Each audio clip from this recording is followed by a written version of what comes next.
Welcome to TFL Talking Trucks podcast. This is yet another outdoor podcast. You guys were requesting it, and we're doing it again. Yes, on this episode, it's basically a one-year update of my personal ownership with a brand new Chevy Colorado pickup truck. I purchased it in April of last year. Yeah. So it's not quite 12 months, it's about 11 months-ish. It feels like 14 months, my friend.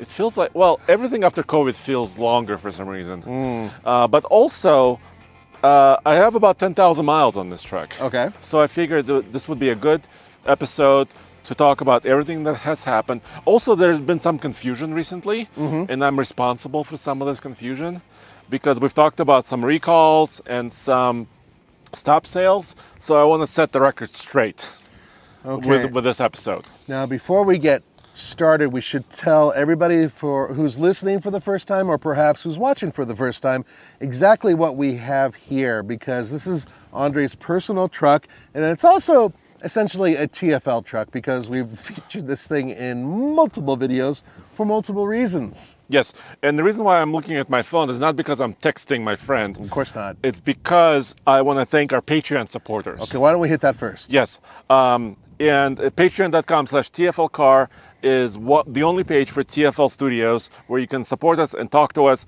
Recently, Elizabeth Hopkins, Sean G, and Mark Camacho.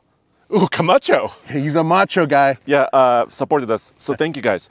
And what this truck is a 2023 Chevy Colorado Trail Boss. So it's basically a little bit more affordable version of their off-road midsize truck.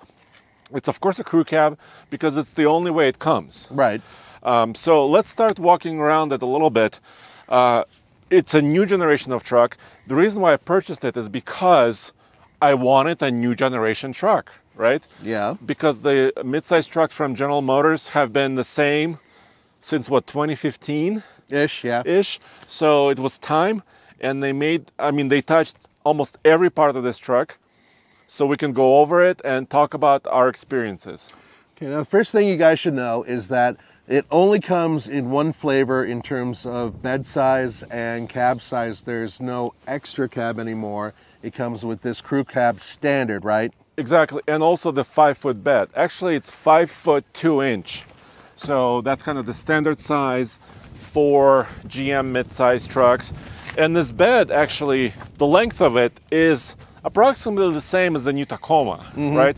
In fact, when we first showed this truck, at the debut events and when I purchased it, people said it looks like a Tacoma. I don't completely agree with that, but I think it's a handsome vehicle. What do you think? Hey, podcast listeners and TFL Talk viewers.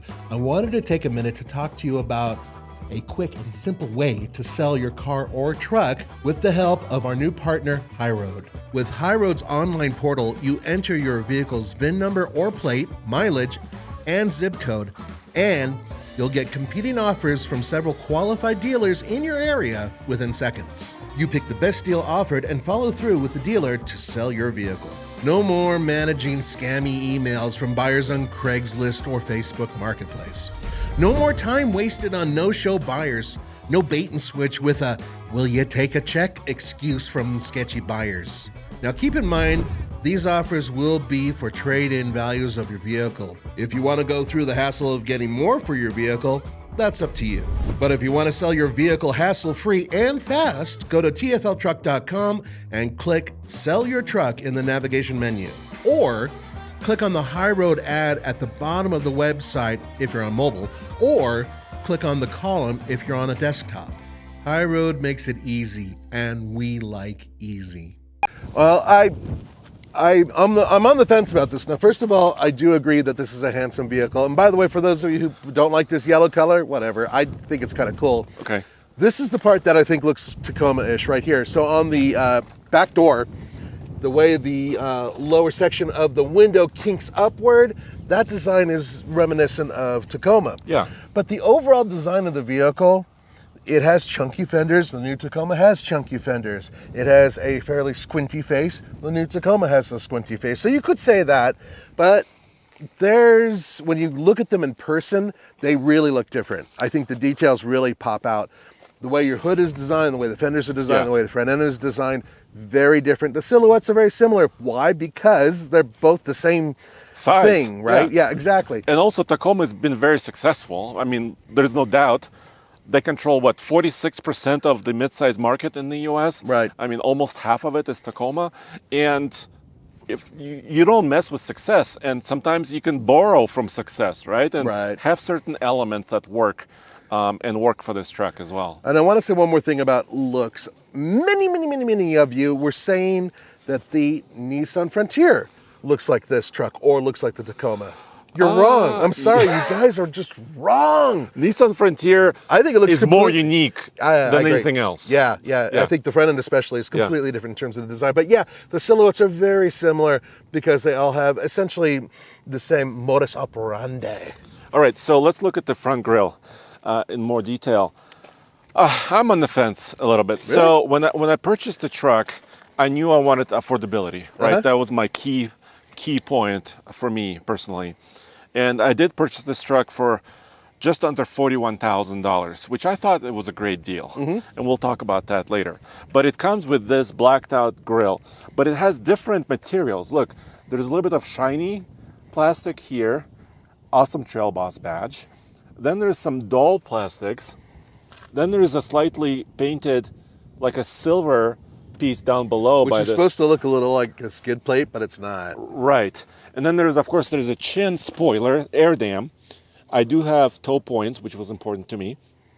But there's no other visible skid plate. I mean, there's a couple skid plates under there. Yeah. But I kind of, and I haven't painted this truck yet, I wanted to add color here. Maybe body color on the lower part of the grille, or somehow liven the front. The front just looks way too dark for me. I think you'd liven it up by putting a big old bumper here. Or a winch. Yeah. And just getting rid of all this stuff and putting that in there. And then this would look even more unique. In fact, the more you do stuff like that, the more this would look like the top dog, wouldn't it?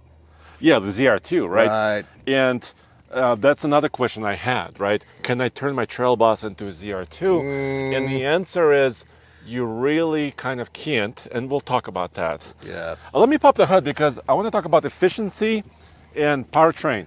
So this is a mid-level truck in terms of its powertrain. There are, I believe, three different. Or there was. There was. Yeah, three not different- for 2024 anymore. Really? They They're not changed doing it. the base model engine? They or? do have the base engine on the 2024, which Right. is a lower power unit, but they got rid of the mid-grade. This is the mid-grade. Yes, because They got rid of this? Yeah, they did. So in other words, you got a truck that has lesser power than the one that replaces it. Exactly. But That's I bad. fixed it. I fixed it. Okay. Wait, listen to this. The truck is off, but the fan is on. I mean, the interior HVAC fan is on. And this is only the beginning of the news in terms of technical issues that Andre is suffering with this truck. But we'll get to that in a little bit. No. I've noticed this before. The interior Can you come here? Explain to the listeners what's going on, would you? So the truck is powered down, but the HVAC fan was just cycling. And I want to say it's on purpose. Okay, it's on purpose. I don't think it's an error. It's just been a kind of a hot March day here. The truck is sitting in the sun, and I think it kind of cycled my fan for me for comfort. And it's doing it again. Okay, let me explain the power. Okay. Okay. So they got rid of the diesel, of course, got rid of the V6, replaced it with a 2.7 liter turbocharged 4-cylinder. And they originally, when I bought my truck, had 3 power levels, right? The base work truck, it was like low 240-ish horsepower range. And the hardware was a little bit different. And then there was 2 power levels above it, the mid-grade and the high output. And I never understood that strategy, right? It seemed like too many differentiations, right? Too many options. I would agree with you, yeah. It's doing it again. I know. So for 2024, they got rid of the mid-grade. So if you don't buy the work truck with the base power level, all the other trucks come with high output. And that's what I think should have happened from the very get-go. Basically 2 engines, one for your base models and then one for your high out, everything else. But I did the optional upgrade on this truck. I went to the dealer, and for a price of about $650, which I think is kind of high, they tuned my truck at the dealership. And by that I mean they replaced the program, right? The actual calibration on it for high output. So now this is a high output engine, 310 horsepower and 430 pound-feet of torque. For $650. Yes. Okay, so how much horsepower did you gain for $650? 0. How much torque did you gain for $650? I gained 42 pound-feet of torque. I don't think so. I basically gained 10% of torque, but I didn't really gain power. Yeah, but I've driven this truck. Yeah. And it moves. It has no problem getting up and going. You've towed effectively with this as well. We've taken this thing off-road several times. It's done very well. I think that torque upgrade may have been a good thing. So let's just review what we've done also, right? iGauntlets. I've done, I think, 2 or 3 of them with this truck, because we initially did the first one with my truck. Then we also did some comparisons. And most recently, we compared it against the Tacoma, right? Direct comparison. Right. And it never disappointed on power and also downhill performance. Yeah. Now you've gone camping with this thing. You've towed a boat with it. Several times. To the lakes. You've handled a few loads with this thing as well, right? What's its capacities? Really great. Let me show you. Let me show you the sticker. If we can come over here. It's reminding me that the key is inside. Maybe that's the issue. That's another reason why I bought this truck. I was impressed with the payload. The rating on this truck is 1,514 pounds. This is almost a half-ton capability, like a bigger full-size truck capability. Yeah, in a you can hold 100 truck. pounds more than my cheap little tiny truck. You mean your Santa Cruz? Yeah, but you can tow quite a bit. 7,700 pounds of towing. Which I believe is nearly the best in class, if it's not the best in class. Actually, it's like they're tied for best in class with the new Gladiator. It's rated about the same. And I think the Ranger is still at 7,500 pounds. So, they're near the top with this truck. All right. And I've maxed it out, too. Recently, towing really heavy trailers about, 6,500 pounds or 7,000 pounds with this truck. I don't have a damn tailgate. Yes, you have a damn tailgate. Oh, dampened. Dampened? Sorry. Okay, it's not wet. We have cup holders. So you know what? I do have little cup holders in the tailgate and a measuring stick. That I like. That I wish I had. I tried a few months ago. I bought a little, little strut. Yeah. To make my tailgate come down slowly. Oh, yeah. But it was designed for the previous gen Colorado and not updated for the new one, and it didn't quite work. Okay. For this one, I did bedline it. So it's got a spray-in bed liner. That was also $600 at a local Line X shop. So I did all that stuff. But overall, towing. Oh, and this, I did a tonneau cover. Yeah, it's an interesting tonneau cover too. It's a 3-piece fold. I kind of like 3-piece folds because I don't like Velcro. I've done Velcro before, and hold on, let me do this part. And Velcro weathers. It shrinks over time in the sun. So I like this 3-piece fold the best, at least for now. There you have it. Sorry, I have a couple items here. No, that's fine. For those of you who are listening, we are now looking at the inside of Andre's bed, and he's folded up his tonneau cover. Now, can you keep it like this? Yeah. And drive? Yeah. Straps? Can you fold it? Can you fold that little thing in the other way? Yeah. Yeah, there are straps. There's straps. I can tie it down, or I can remove the entire thing in about a minute. So I can drive like this. Okay, that's cool. Efficiency. I think we need to touch on this. Yes. Before we go inside. Okay, but before we even do that, are there any other upgrades you've done to the vehicle? I made it. You see this black section? Yeah. I wanted the floating roof. design. Okay. So this color is nitro yellow, and as you know, Mr. Truck and Roman don't like it. You and I like it. It's very polarizing, but I wanted to create this separation between the main section of the cab to the roof, so I created this with the help of our friend Shane. So Is this a wrap? It's a wrap. It's a wrap. So it's not paint, but it's wrapped this way, and it makes my truck a little bit more unique. It does. It certainly, you know, when you see it from the profile especially, that's where you can really tell the difference. Okay. Efficiency. Efficiency. Right? So, by the way, Powertrain, not a single hiccup. It's an 8-speed automatic.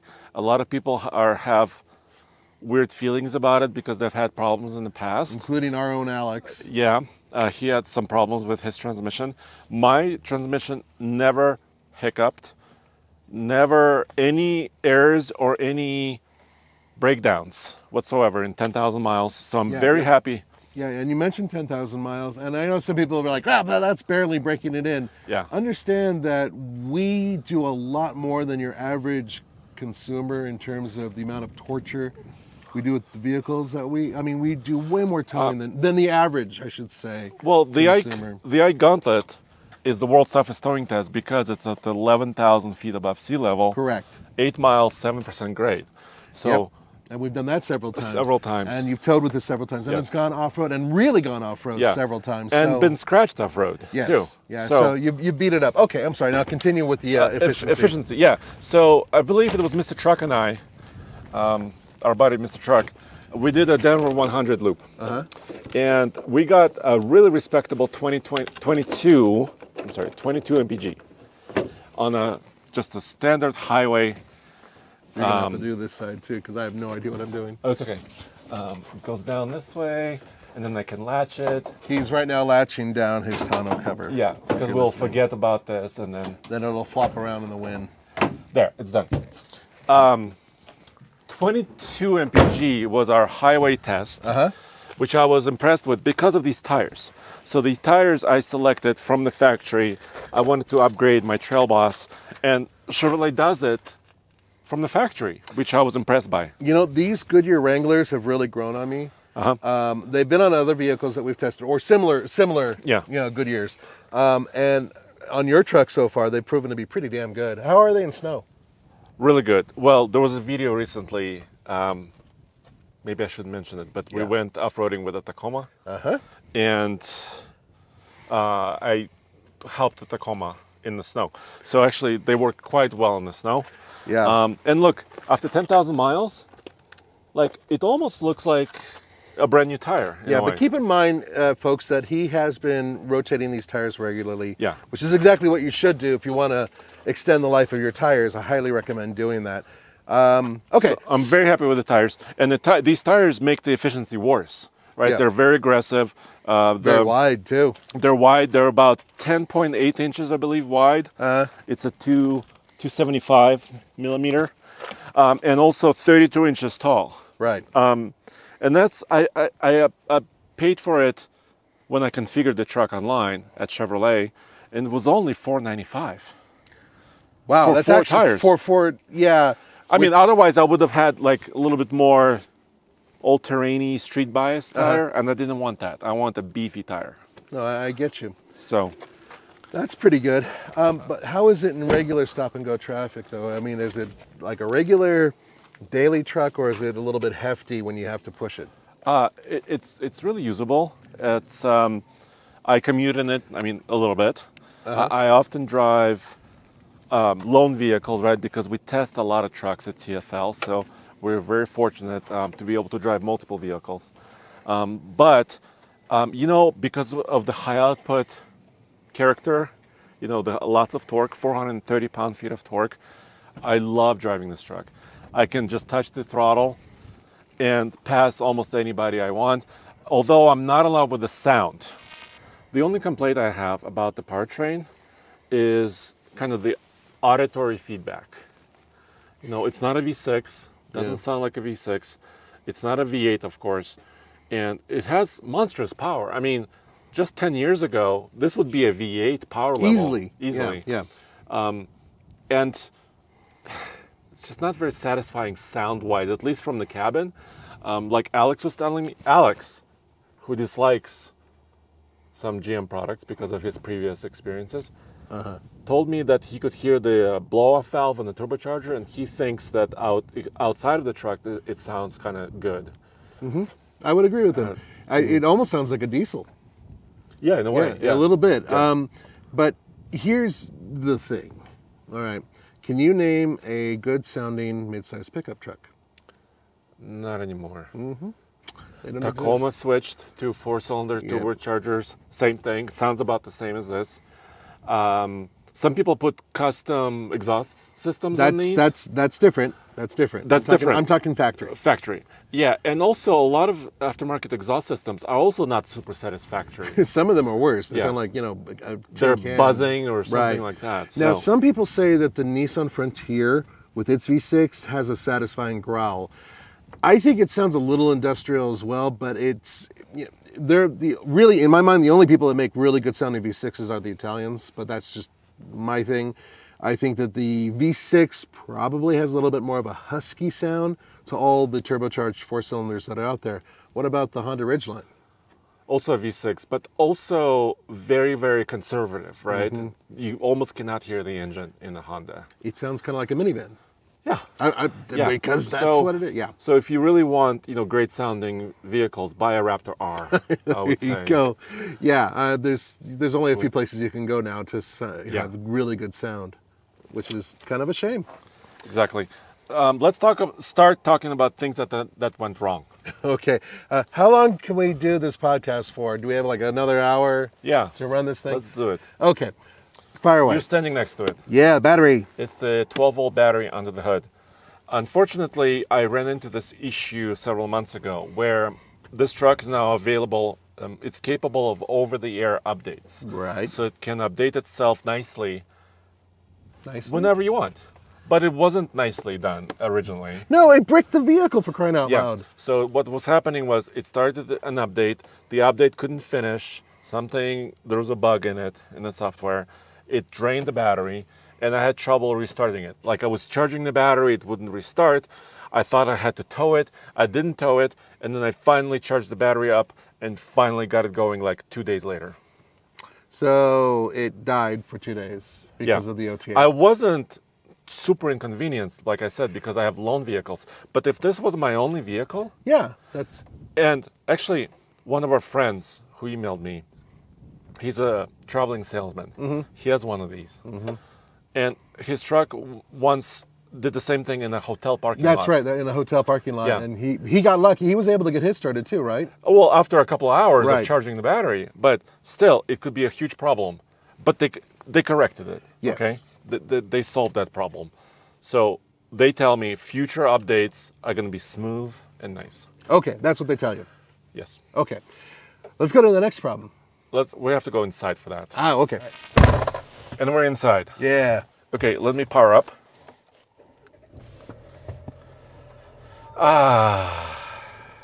Now, should we take care of the elephant in the room now, or should we do it later? Which elephant?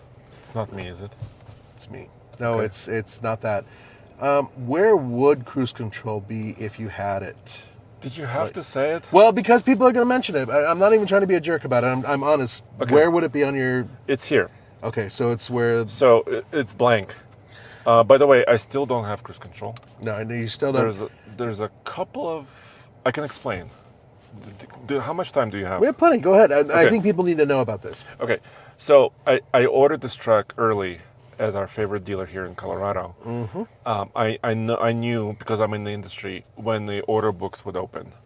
So I went in there over the weekend and I ordered the truck. When I ordered it, there were no prices on the option list. Right. But I knew I had to have a trail boss, which is enough for a truck. I knew I had to have a towing package, which I did get, which has a brake controller integrated into the truck. Which is really cool to have. Yeah. Because some midsize trucks before this didn't even have brake controllers I for agree. trailers. Yeah, I know. And then he asked me, do you want a rear opening glass? You know, the little window that opens in the back. Right, sure. And I said, no. So You're we trying to kept save going. some money. Yeah. Yeah, save some money. He said, do you want vinyl floors or carpet? And I thought for a second, I had vinyl floors in my previous truck. Yeah. I'm like, I'm going to live. Oh, I'm yeah. going to upgrade to carpet. Okay. So I did. That was about $1,000. That's expensive carpet. That's crazy carpet. Yeah, that's like Persian, Yeah. basically. Okay. And then that was it. It was 41 grand. I was super happy. I ran home with a big smile on my face, and then I received my truck in April. What I didn't realize that the cruise control was optional, and it was part of the rear glass package. Oh, okay. Well, It's called convenience. So that was, I mean, your fault for a lot. You weren't able to figure that part out. No, I will never live this down. No, you're never gonna. I mean, I'm the managing editor of the TFL truck channel. Yeah. And I ordered a truck with no cruise control. Well, leading up to this, the only thing I used to be able to make fun of you about was submerging vehicles. Oh, I used to do that. Yeah, I used to do that. So now it's cruise control and submerging. So that's fine. Look, under the circumstances, it could be worse. Now, some people said if you replace the steering wheel with the one that has the buttons on it, you will immediately have cruise control. Are you ready for the explanation? Yes, that's what I'm asking for. Okay. You don't have to replace the whole steering wheel. I mean, I could get But that's what one couple of viewers have said. I could get a ZR2 steering wheel, which is beefier and chunkier and looks amazing and has color, and it would have cruise control. Or I can replace this module. Pops out, the new one pops in, boom, happy, everything great.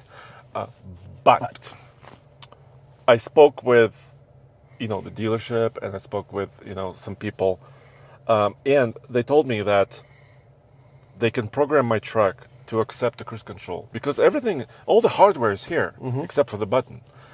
But the next time over-the-air update comes down, and it thinks I don't have cruise control because my truck was not born with it originally at the factory. Right. So it's possible that over-the-air update will delete my cruise control feature because it thinks the truck is not supposed to have it because it wasn't born with it. It's possible, as you say, but it's also possible that it might not. Yeah, but I didn't want to go through it. No, I get it. I totally get it. And at the same time, it's great because we have something to hold over your head. Yeah, forever. So it's still there. Okay. So that's the reason. Also, you would ask, why not update the cloud system, the servers, right? Why not tell the servers that this truck now is... I don't control it. It's a GM thing. It probably has to do with legal requirements or recall requirements and others. Speaking of recalls. Here we go. There's one. Yeah. There's also a stop sale. Okay, should we hit that now? We're going to do that when we're rolling. Let's save that for a second. Okay. Because I want to talk about another problem I've had. Okay. Let me throw it in reverse. Just back it up, right? Okay. Interesting. Okay, now, for those of you who are listening... There is now a dark screen where there used to be a display, and it shows the camera and then a big red circle with a line through it showing the camera is dead. So he has no reverse camera, which is, by the way, mandated by the federal government that every car has to have a backup camera system. Well, yeah, and they do. And if you look at my tailgate, I have a camera in there. Yeah, it's just not functioning. No, it's not. So this problem occurred a few months ago. Fine, I'm not stressed. It's under warranty, right? So I took it in. The dealership asked me to come back because they had to order a part. I came back. The part that they ordered at the warehouse turned out to be incorrect. I had to come back again. They replaced my reverse camera and then later replaced my entire head unit. So this is all brand new? This part, the central screen part, because they still couldn't. It wasn't working. But after replacing the head unit and the camera, it's still not working. And now I have to... They ordered a special testing tool for the coax cable that goes from the tailgate up here to test the coax. Maybe there's a pinch in the cable or some sort of maybe a defect originally from the manufacturing of it. I still don't have it. I've been to the dealer like 4 times. Okay, that is one of the biggest issues this vehicle has. Yeah, but once again, you could say, Andre, just turn your head and look backwards. Yes, you could. Or you could say that every vehicle in the United States sold has a backup camera of some sort. Okay, and new vehicles like this, do not have a lot of visibility towards the back. No, frankly, they don't. The bed is high, for volume. The windows are low because there's Yeah. a lot of door here for side impact protection. My side mirrors, if you can take a look, they're kind of sporty looking, and I do like their look, but they're there for aerodynamics. Yeah, they're kind of on the small side. So I don't have towing mirrors because it's a mid-size truck. I Right. wish I did. I don't. So there's not a lot of visibility on this truck, and also the hood is kind of tall. Yeah. In the front. So, but I don't have a front camera because I'm cheap. So that's an issue, and I'm a little bit confused why it's taking so long to fix. I'm just confused. It just seems like a basic piece of hardware, doesn't it? Yeah. But with all this stuff, who knows? I mean, I recently was in a Mitsubishi Mirage, and its backup camera seems to work just fine. Thank you. It's the least expensive car in the United States, and it has it. Can we move on? Yeah, of course. Okay. A couple of good things. Can you see the screen, by the way? So some good stuff, right? Of course, I have wireless CarPlay. I love that stuff. Hey, look, Tim has a new podcast. Okay. Wheel bearings, okay. Sam's podcast, I really love listening to. My trailering app. Here's a bummer. When they replaced the head unit, it wiped out my trailer history. Okay.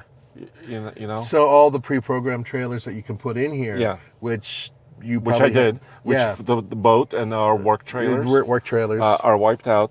That's okay. But what's not okay is I kept track of my boat mileage, my boat trailer mileage on wiped that MPG, and it also wiped it. So I'm not really happy. See, I don't have any other new profile, so I have to reset everything. This was just recent. That sucks. But then the good parts I have to mention. I love some of these gauges. My battery Yes. voltage, This is all real-time stuff, too. real time. Yeah. Coolant temp, I could see it in the large display. My oil life, which I trust, it seems to be working really well. Engine filter life, my brakes. Look, I barely touched my brakes in a year, That's awesome. right? Congrats, Andre. That's awesome. That's how I drive. And also trip. This is not so good. This is my lifetime average of MPG, which is 18.9. My best recent is 35 MPG, but that's kind of cruising on a highway. And maybe heading downhill or something. Yeah, but really my real life MPG is not super great. Yeah, I would agree with you. That's only like 1 MPG under what a full-size truck would be. Yeah, and I think it's a lot to do with my tires. Yeah. I have air down mode, which I love. You can kind of set, when you're off-road, you could set a lower pressure and So that way it won't warn you and it will beeping warn crazy. you. Yeah. So that's for airing down. I love that feature. I also love my off-road pages. Look, That's a nice page. elevation, my transfer case settings.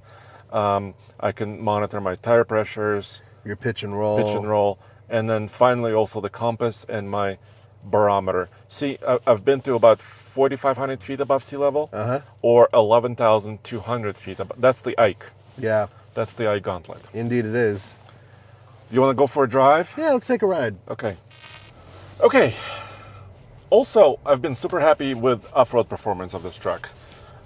We've done several trails. I haven't been to Moab in this truck yet. I really want to go. Okay. So maybe I'm hoping to get a brand new Ranger soon. Yeah. 2024 Ford Ranger, and also the Tacoma that will return very, very soon. By the way, we have another video about what actually went wrong with the Tacoma when we off-roaded it. It was the front differential issue, and we have an entire video, so check out alltfl.com for the latest updates on the Tacoma.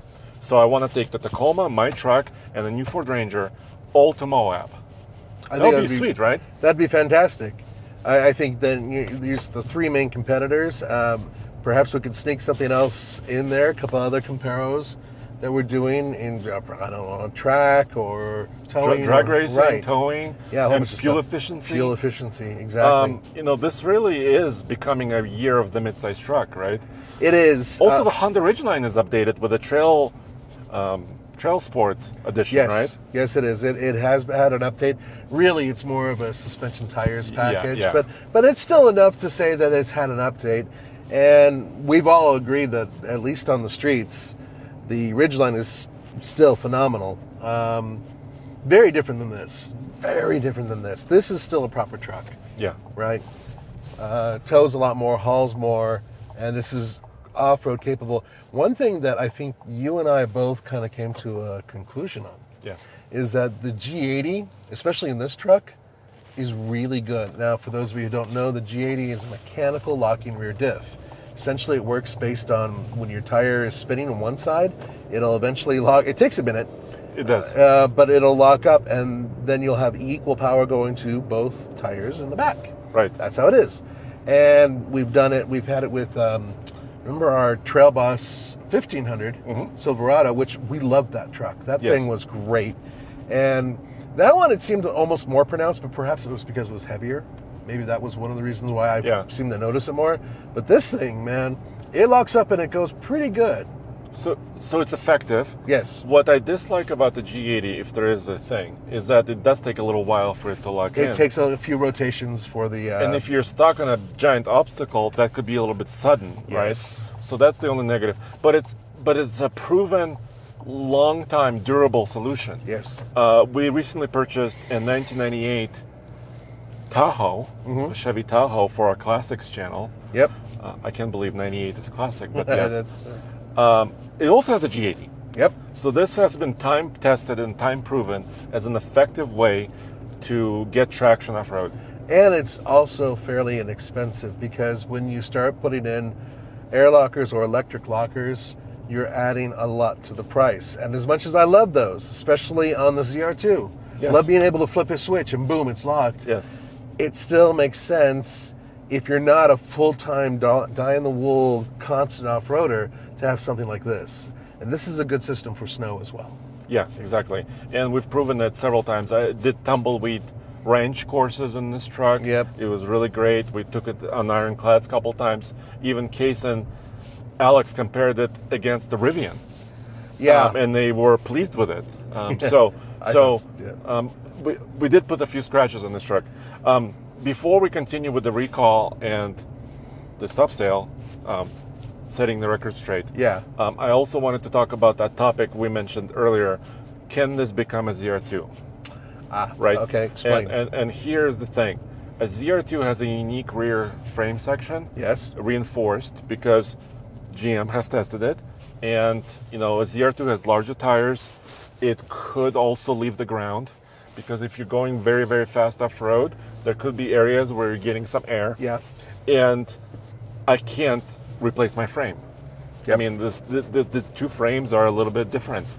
So that's one way I cannot make this a ZR2. The second way I cannot make it a ZR2, even if I give it a little lift, suspension lift, and put DSSV shocks on this, like the ZR2, my rear shock orientation is different. Yep. On this truck, it's inboard of the frame. On the ZR2, it's outside of the frame, which is better for clearance. Yes. But I can't change my frame once again. Yep. There's more. What? Well, we're talking about replacing not only the rear, but the differentials. front. Yeah. Yes. I mean, that's a crazy amount of money to do that. Yes. I might as well just sell this and buy a ZR2. That's the thing, is that, and this is where, and we've been advocating for a lot of the automakers that have their special off-road versions of their trucks, which are still ridiculous in money. I mean, the CR2 is incredibly pricey, but if you were going to take this truck, $42,000, and add all the goodies that are needed to make it competitive. Comparable? Sorry, not enough coffee today. Okay.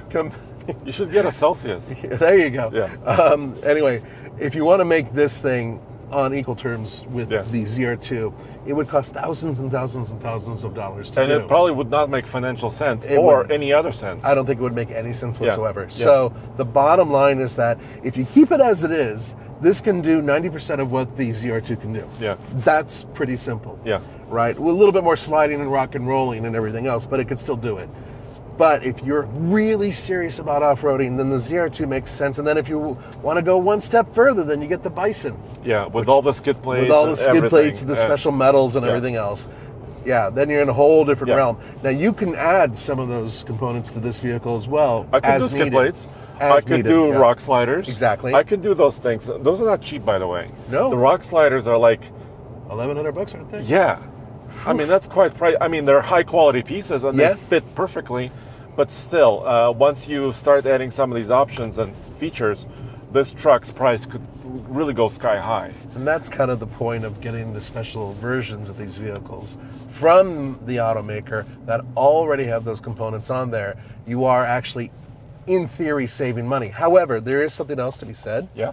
Now, what if you were to buy, let's say, the previous ZR2? Uh-huh. That was a damn good vehicle. And also, it had a diesel. Yes, that's what I Yeah, was about you to could. go. You can get yourself a diesel Okay. 4-cylinder that has better mileage and better range, and towed about the same as this, I think. Or roughly around the same. Oh, actually, the other the ZR2s are lower on towing because Yeah, that's of right, cooling. because of cooling. that's right. The grills are a little bit different. Yeah, but nonetheless, very capable off-road and a little bit more efficient in terms of that diesel. It's a real shame they got rid of the diesel. It really is. But you have a better interior in this vehicle, and when everything's working right, it's a more advanced interior. Yeah. Do you see this truck in front of us with a pallet, with a trailer full of pallets? Yes. I wanted to show the feature that's being recalled Okay. on this truck. Show us. So we're going perfectly at speed limit, and I'm approaching this truck Okay. safely. No, we're about 50. Okay, we were about 20 feet away when it did that. Okay. Did you hear that beep? Okay, Yes. that was a warning, and that worked properly. Uh-huh. All right. So I was accelerating slightly towards a vehicle ahead of me. The truck warned me. There was no brake actuation by the truck done. There's no collision avoidance system triggered. That was a correct, really good way of doing things. That wakes up the driver without taking over. But in certain conditions, I don't know what it's related to. It's camera based, right? There's a camera Right. up here in the windscreen. Behind the rear view mirror. Looking forward and checking things, right? Right. Sometimes it overreacts. Either gives you a warning too soon, or sometimes slams on your brakes for you.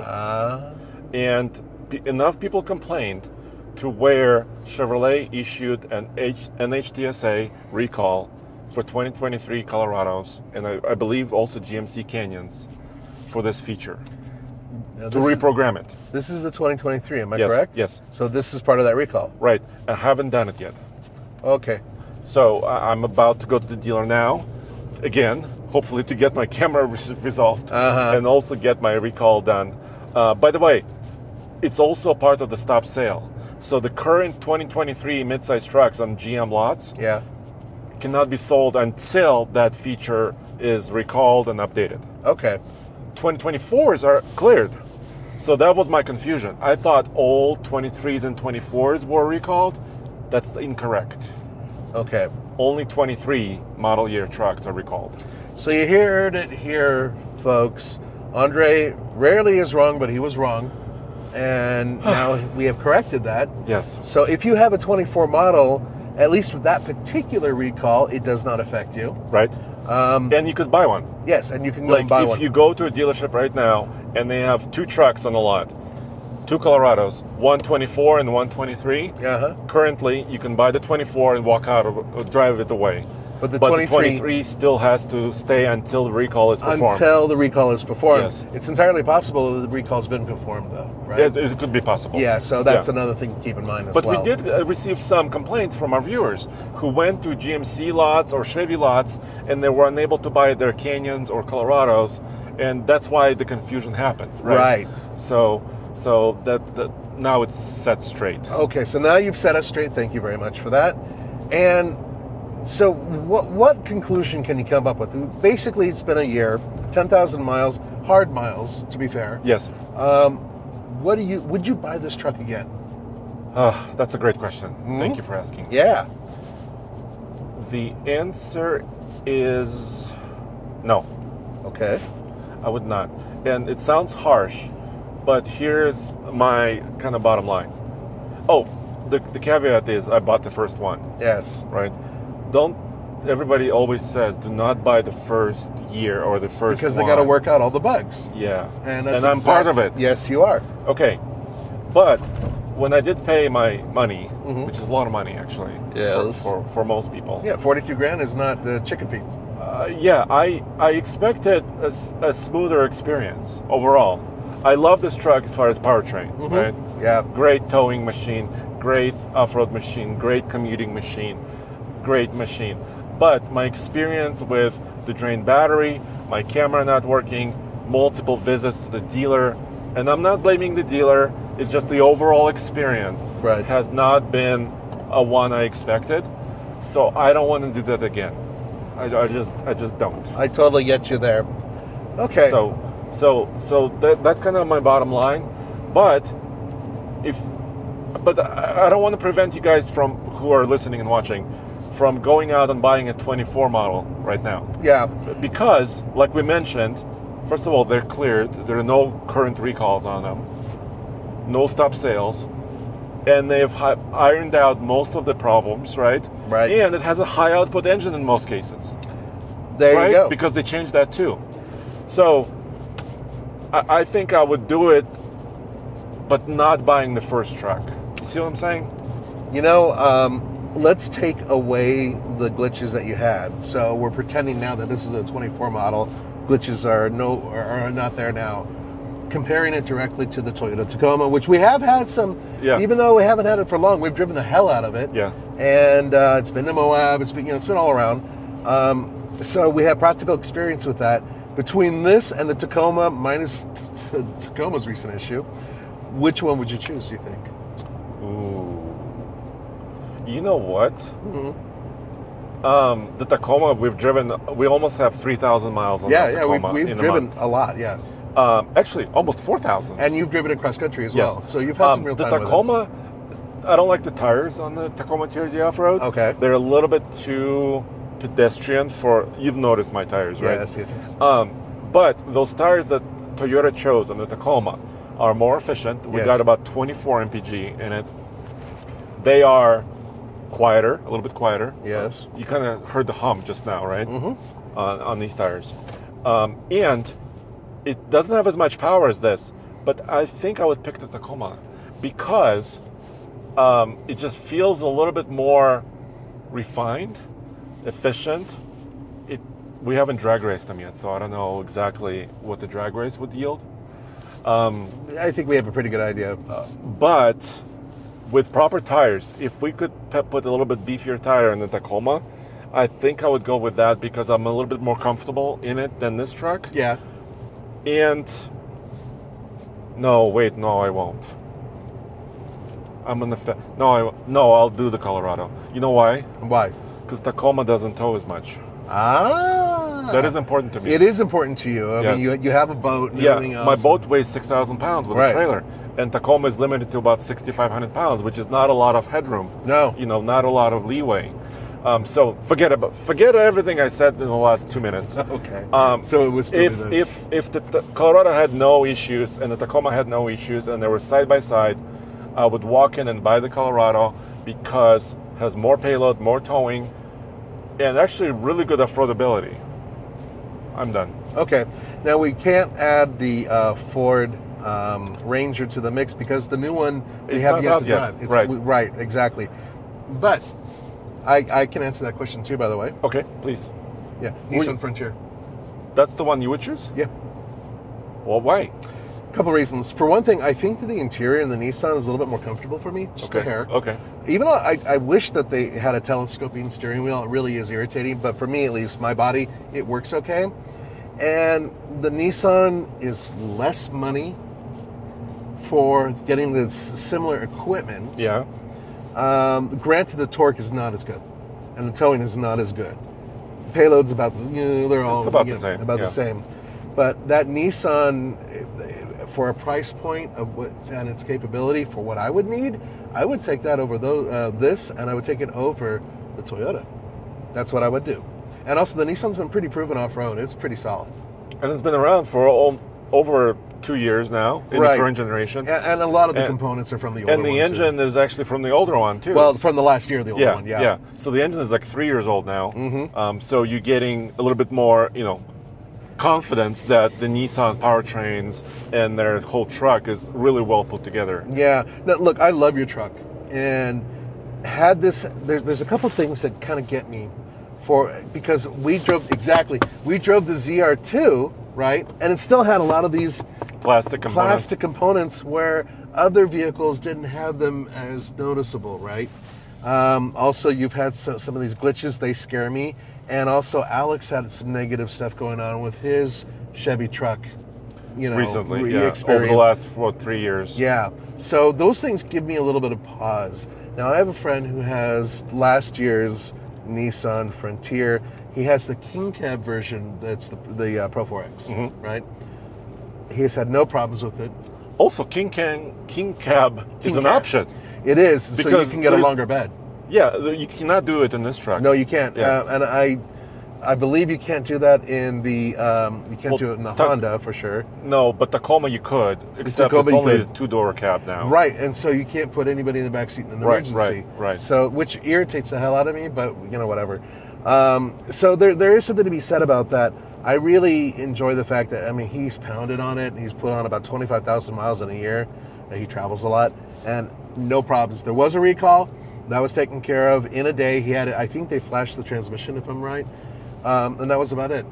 So that would be my choice for now. I have to drive the Ford because I'm very curious about the Ranger. So stay tuned for that, guys, because that's going to be coming up very soon. Yeah. So hopefully this gives you a really great perspective on the current state, not just of Colorado Chevy, but also all midsize trucks, right?